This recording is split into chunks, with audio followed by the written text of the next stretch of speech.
Bale, ito yung carburetor. Stock up ito eh. Actually yan po ata yung throttle position. Electronic siya. Pero wala kasi yung wire. Putol po siya kaya hindi siya gumagana. Kaya po siguro siya stock up. Tapos pinagana ko itong isa. Ito. At saka yung ano to. Parang jet. Tata. Nakalimutan ko na ng tawag dyan. Matagal na kasi eh. Pwede nga. Sa napagana ko lang po yan. Tapos yung throttle. Ito, napaganan na rin po ito. Adjust ko lang ng kaunti. Yan na, tight na. Tapos, ito spark plug, okay naman. May spark naman siya. Ha?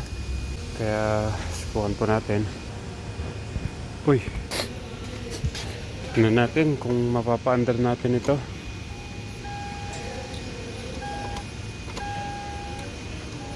Wala, battery.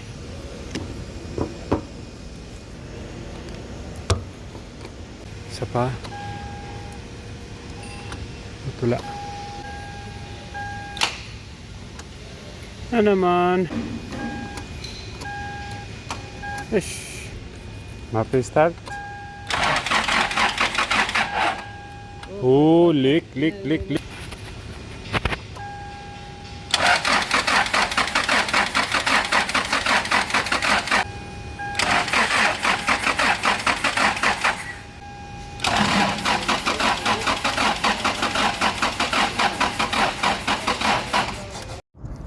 Alright, so hindi ko po siya na pa-start. Bale, ulitin ko lang po yung ginawa ko. Magtatanggal po ako ng high tension wire.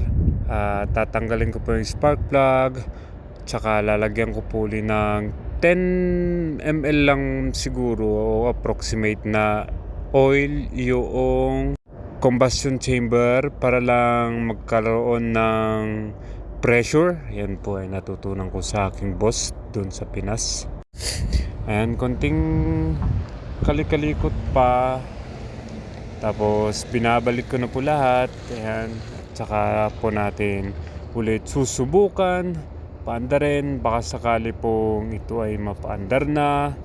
Ito po ay na-stock ng ilang taon. Dumating po ako dito 2022. Naka-stock na daw po yan doon sa labas, sa ilalim ng araw, sa ibabaw ng buhanginan, at sa basta yon.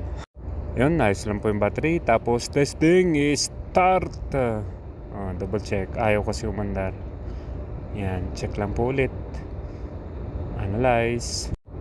Tapos konting adjust. Lagay po ako ng gasolina sa may sa intake niya, sa carburetor. Yan, tapos start. Sinusubukan ko pong pandarin at fail po ulit. Ayan, panoorin nyo po si Johnny. Si Johnny po yan, yung gumagawang yan. Hindi po yan expert. Ayan, pero nagtatry po siya na matuto. At nag-fail at ikinabit ko na ngayon yung gravity. I-gravity ko po yung gasolina.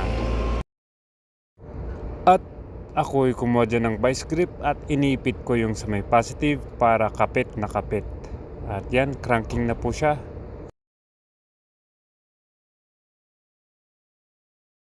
Yon, sa wakas ay umandar po dyan na part. Sa wakas. Napaandar po natin. Ayos. Pero hindi ko alam kung hanggang kailan ito. Dito naman po, rough idle po siya kasi unang andar niya po yan. Bale, nanginginig-nginig pa siya kasi wala pa ho sa tono. Tsaka yung maingay po na lata dyan, yung sa may radiator, tumatama po siya sa fan. Nagpapaliwanag lang ba? Just in case na magtanong, ano yung lumalagitik na yan? Wala nang malinis.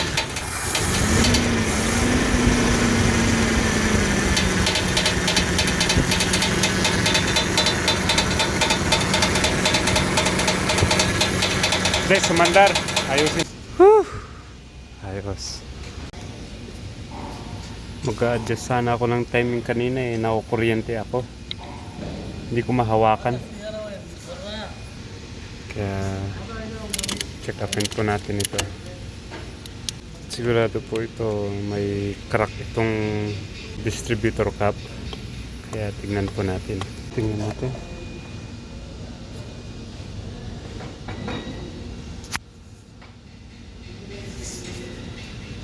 Ayun oh. May crack nga. Kaya tayo nakakuryente. Ito sa labas. Ayun. Ayun oh. Yung crack niya.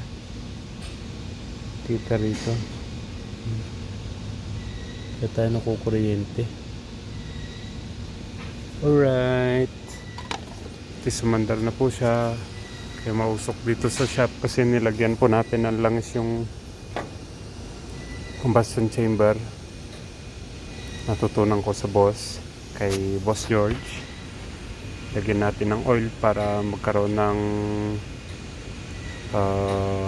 mag-seal ang compression niya dun sa may piston, sa may combustion chamber. Saka po natin nilagay yung mga spark plugs. Chinek natin kung may spark, which is meron po siya. Nilinis natin ang karburador. Ito, karburador hindi ko po kabisado yun talaga sa totoo lang. Pero yung nalalaman ko na basic ay in-apply po natin dyan. At ayun, umandar po naman po siya. Awa ng Diyos, napaandar po natin. Ayan, so kailangan po natin magpalit ng distributor cap kasi para siyang palyado. Pero pag naka-high rep ka, okay naman ang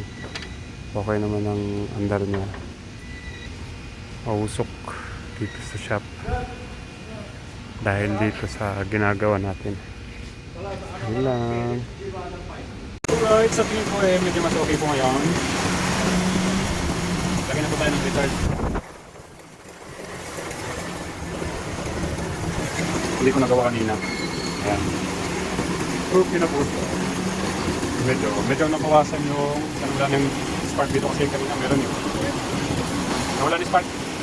Wala na. Kaya nga sir eh.